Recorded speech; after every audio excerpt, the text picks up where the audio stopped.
Hi hello అండి. ఈరోజు నేను క్యాప్సికమ్ పకోడీ చూపిస్తున్నాను. ఎలా చేయాలో చూద్దాం. 3 క్యాప్సికమ్స్ తీసుకున్నాను. ఇలా చిన్నగా ముక్కలు కట్ చేసుకున్నాను. దీంతోపాటు ఈ పచ్చిమిర్చి కూడా నేను ఇలా చిటికలు చేసి వేసుకున్నాను. ఇది పూర్తిగా ఆప్షనల్. మీకు ఇంట్రెస్ట్ ఉంటే వేసుకోవచ్చు, కారం తినగలిగితే, లేకుంటే లేదు.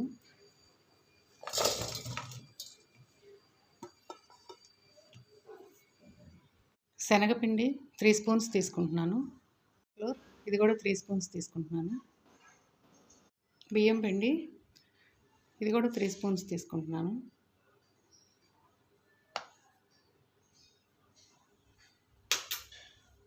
రుచికి సరిపడా ఉప్పు,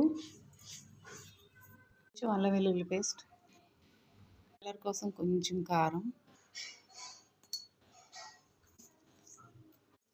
కరివేపాకు కొంచెం. ఇవన్నీ కొద్దిగా ఇలా కలుపుకోవాలి.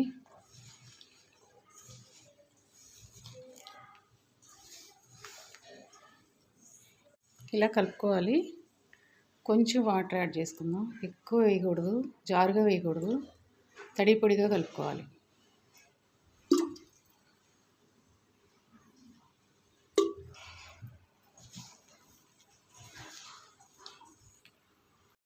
ఇలా కలుపుకోవాలి. దీన్ని డీప్ ఫ్రై చేసుకుందాం. ఇవి వేరుశనగలు 2 టేబుల్ స్పూన్ తీసుకున్నాను. నువ్వులు, ఎండుమిర్చి ఒక 5 ఎండుమిర్చి తీసుకున్నాను. వీటిని ఆయిల్ లేకుండా ఫ్రై చేసుకుందాం. ఫ్రై చేసుకుని పొడి చేసి పెట్టుకోవాలి. స్టవ్ వెలిగించాను, పాన్ పెట్టాను. వేరుశనగలు, ఎండుమిర్చి ఫ్రై చేసుకుందాం. ఆయిల్ వేయకుండా ఫ్రై చేసుకోవాలి. నువ్వులు లాస్ట్లో వేసుకోవాలి. ఈ వేరుశనగలు కొంచెం నేను వేపిన వేరుశనగలే. ఎండుమిర్చి కొంచెం వేడైన తర్వాత నువ్వులు వేస్తాను. 2 టేబుల్ స్పూన్స్ నువ్వులు కూడా వేస్తున్నాను.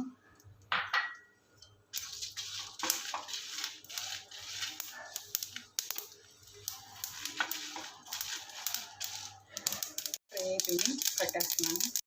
పాన్ పెట్టాను. డీప్ ఫ్రైకి సరిపడా ఆయిల్ వేసుకుందాం. ఆయిల్ వేడైంది, డీప్ ఫ్రై చేసుకుందాం.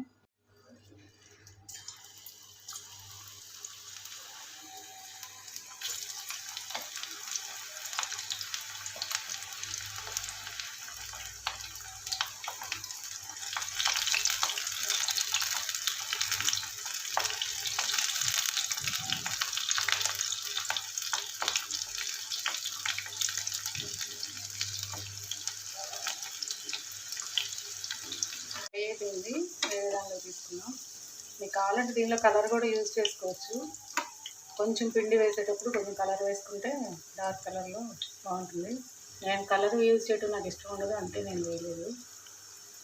పాన్ పెట్టాను. 2 స్పూన్స్ ఆయిల్ వేసుకుందాం. ఆయిల్ వేసాను, వేడెక్కాలి. వేడెక్కింది. వెల్లుల్లి వేస్తున్నాను. ఆవాలు, జీలకర్ర, ఎండుమిర్చి, పప్పు, కొంచెం శనగపప్పు, కరివేపాకు, శనగపప్పు, నువ్వులు, ఎండుమిర్చి కలిపి చేసిన మిశ్రమం ఇది.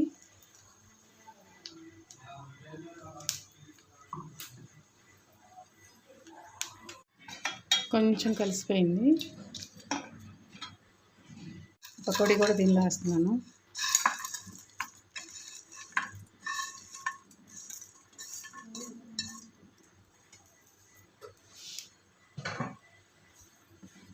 ఒకసారి పౌడర్ పకోడీకి అంతా పట్టేలాగా కలుపుకుందాం. క్యాప్సికమ్ పకోడీ రెడీ అయిపోయింది. పౌడర్ అంతా ఈ ముక్కలకి అన్నిటికీ పట్టింది, పకోడీకి అంతా. ట్రై చేయండి, చాలా బాగుంటుంది. Thank you.